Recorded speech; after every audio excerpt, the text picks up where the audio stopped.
বন্ধুরা আজকে দেখাবো আমার থোকা টগর গাছের এত সুন্দরভাবে গাছটা ছড়িয়ে গেছে। আপনারা একটু দেখে নিন কত সুন্দরভাবে, ক্যামেরাতেও নিতে পারছেন, একটুখানি গাছটাকে ঘুরিয়ে আপনাদেরকে দেখাই তাহলে হয়তো আপনারা বুঝতে পারবেন।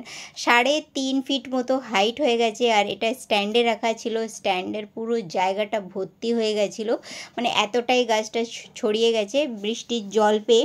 এমনি নর্মালি তো ছড়ানোই ছিল, কিন্তু বৃষ্টির জল পেয়ে পাতাগুলো দেখুন কত লম্বা লম্বা। এই গাছে ফুল আপনারা দেখতে পাচ্ছেন না, আমি একটু দেখিয়ে দিচ্ছি কাছের থেকে আপনাদেরকে, খুব ভালোভাবে কিন্তু এতে ফুল আসছে। কিন্তু আমার একটু গাছের মধ্যে ভর্তি করা ফুল হলে আমার একটু বেশি ভাল লাগে, তো তার জন্যই আজকে মানে একটু ফার্টিলাইজার দেব।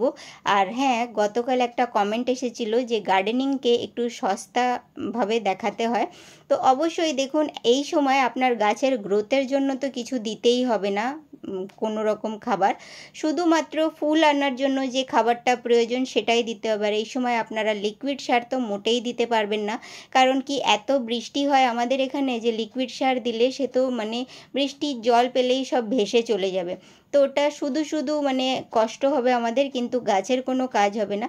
তো তার জন্য আমি এখানে কী সার অ্যাপ্লাই করছি সেটা দেখে নিন।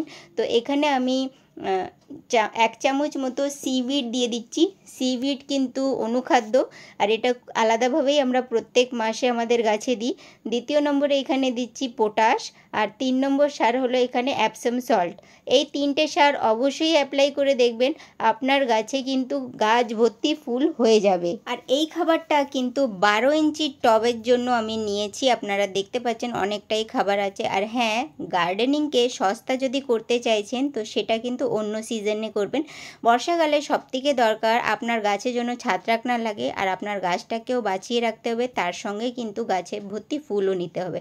তো তার জন্যই এরকমই খাবার প্রয়োগ করবেন। অন্য সিজনে আপনারা কোনো এক্সপেরিমেন্ট করলে চলবে, কিন্তু এখন করলে হবে না, কিন্তু আপনার গাছে ফাঙ্গাস লাগতে পারে।